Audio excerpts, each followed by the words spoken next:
SUNAS, el regulador del agua potable.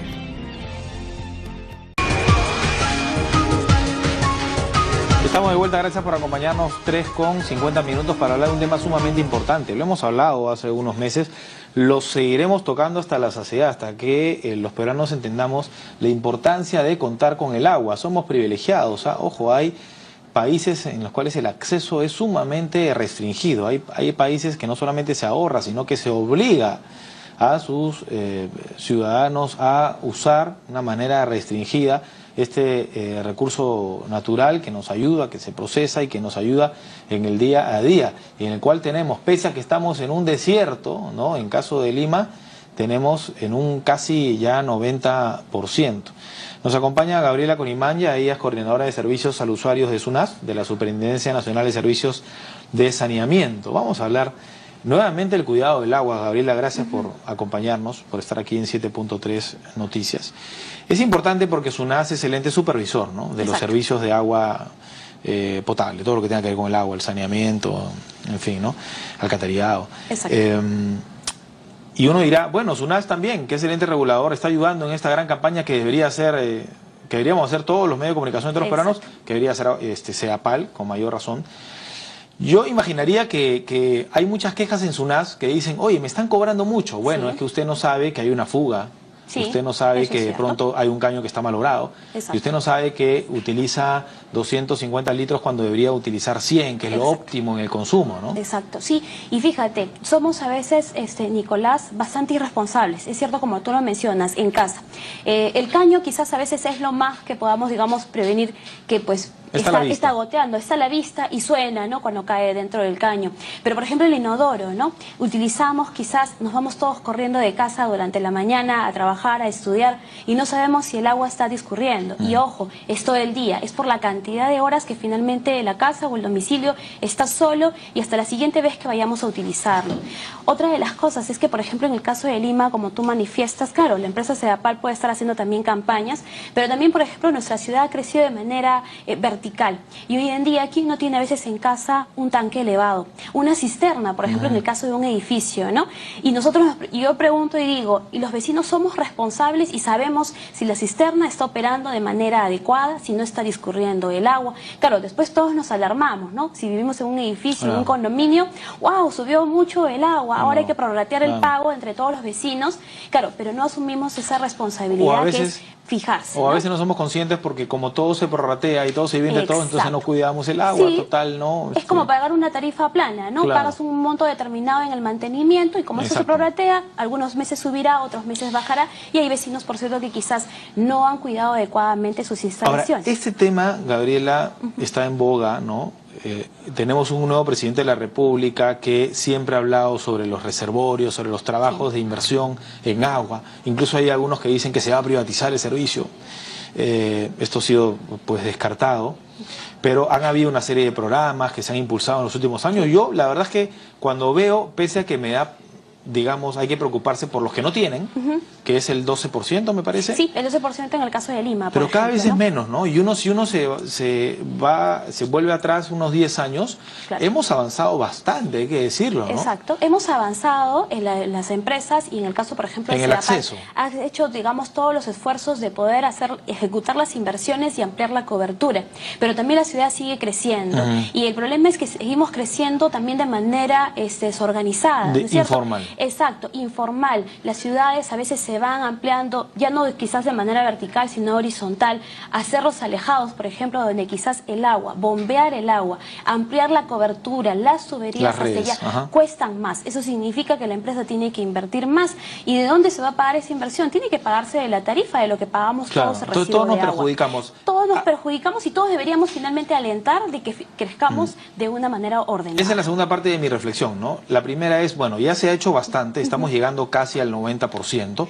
Ahora, ¿qué hacemos para que el servicio sea no solamente más eficiente, sino que sea más barato, ¿no? Claro. Y por ahí pasa el hecho de cuidar el agua, que todos cuidemos el agua, que cada vez haya más agua para de pronto poder repartirla entre todos. Exacto. Está primero, ¿no?, el ahorro. Y el ahorro no está en el consumo, que también hay ahorro, sino también en el cuidar las instalaciones. Pero luego está en el denunciar también las conexiones clandestinas que tanto perjuicio ocasionan, ¿no? Sí, tenemos dos cosas en las cuales, por ejemplo, podemos perder, digamos, el agua y se perjudican las empresas de agua financieramente.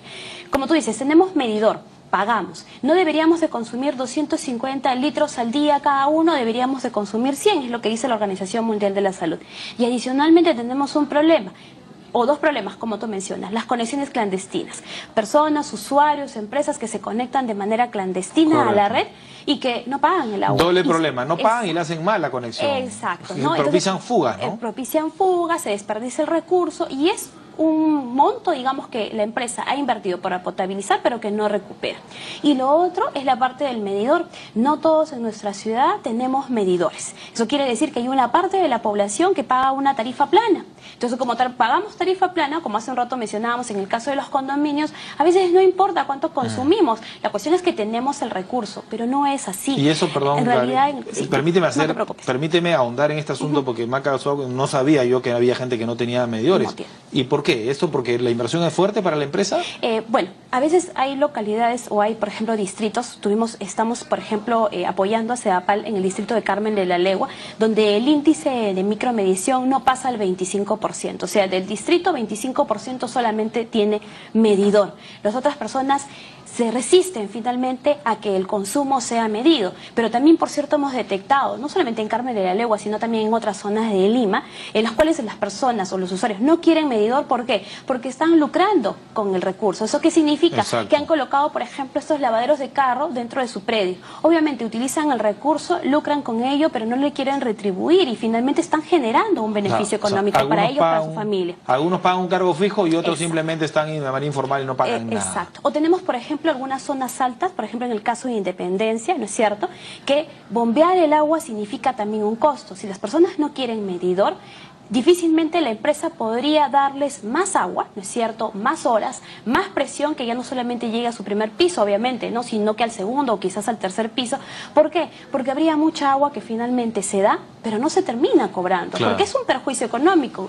CEDAPAL, como cualquier otra empresa, es una empresa que produce un recurso determinado, en este caso el agua potable, y debe recuperar los costos, porque si no, ¿de dónde saca para hacer las inversiones? Y obviamente ampliar la cobertura de agua, ampliar la cobertura de alcantarillado y hacer el mantenimiento de la operación respectiva de la empresa. Bueno, primero, ¿no?, ¿dónde saca? De nosotros, ¿no?, los Exacto. que pagamos, Sí. eso es lo primero, ¿no? Nosotros mismos nos perjudicamos, ¿no? O sea, por ejemplo, si nosotros tenemos a un vecino al costado de nuestra casa que no quiere un medidor y que quiere pagar nuestra tarifa plana y que quizás sale todos los días con su manguera, ¿no es cierto?, a regar quizás la pista, el jardín, a inundarlo, o lava su carro con ello, es totalmente injusto, ¿no? Mientras que uno está que cuida muy bien el recurso dentro de su hogar, al costado puede estar teniendo un vecino. Y eso pasa en carnavales, en fin, cosas que ya hemos conversado anteriormente, ¿no?, que muchos no lo cuidan. Ahora, ¿cómo hacemos para darle o exigir que se le ponga medidor a estas personas? O sea, ¿por qué? ¿Por dónde se comienza?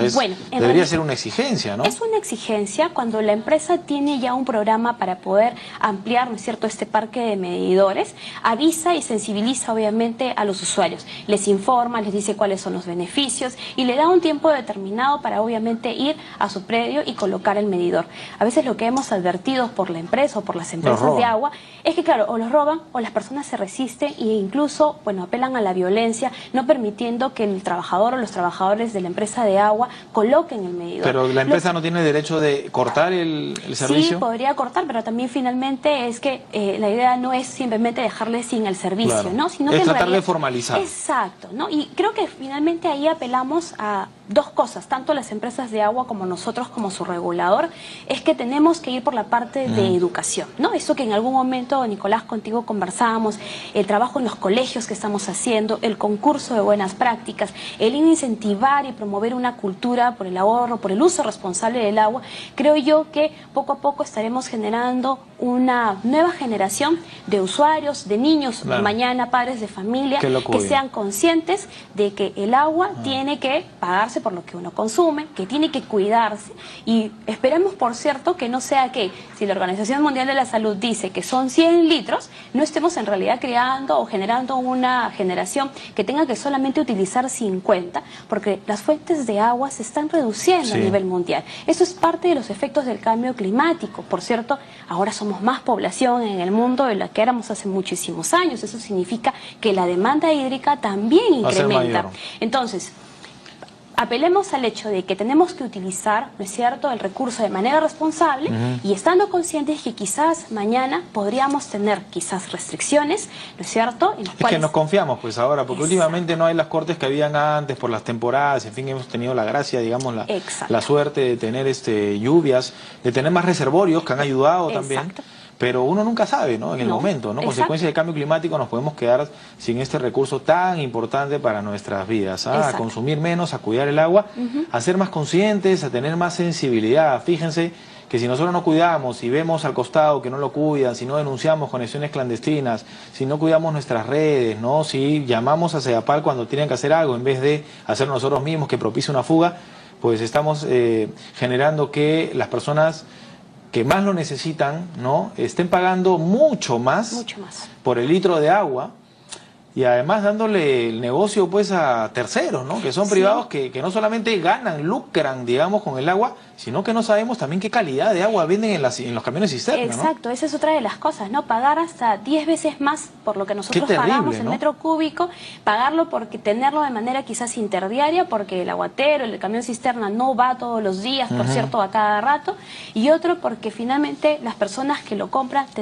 tienen que confiar que mantienen las condiciones de salubridad, porque si no, se estaría generando mucho más gastos. En principio, paga 10 veces más y después quizás incluso estaría perjudicando su salud. Es verdad. Bueno, algunos datos para terminar, Gabriela, importante saberlos siempre, recordarlos. Un caño malogrado, con un caño malogrado, mejor dicho, se pueden perder 22.000 litros de agua, son 47 soles mensuales.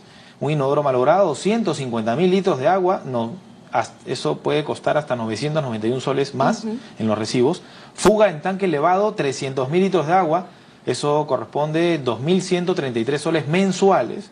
Y válvula malograda, 360.000 litros de agua, puede costar 2.590 soles mensuales. Y eso sin considerar incluso aquellas fugas no visibles, porque si estamos en una casa o un distrito que quizás fue construida hace muchísimos años y las tuberías pues se están corriendo y está filtrándose el agua, hay un agua que quizás está desperdiciando. Poco, gota a gota, ¿no? Decía la publicidad, ¿no? Gota a gota el agua sabor. Exacto, entonces tenemos también que ser bastante conscientes de ello, ¿no? Puede ser que en el recibo no estemos de acuerdo con lo que nos están cobrando. Si hemos revisado el caño, el tanque, el inodoro y no hay desperdicio, hay que prever que quizás podría haber una fuga no visible. Correcto. Gracias, muy amable, Gabriela. Hasta la próxima. Gabriela Corimanya, coordinadora de servicios al usuario de SUNAS. Nos despedimos. Ya viene Rocío Aliaga para acompañarnos en la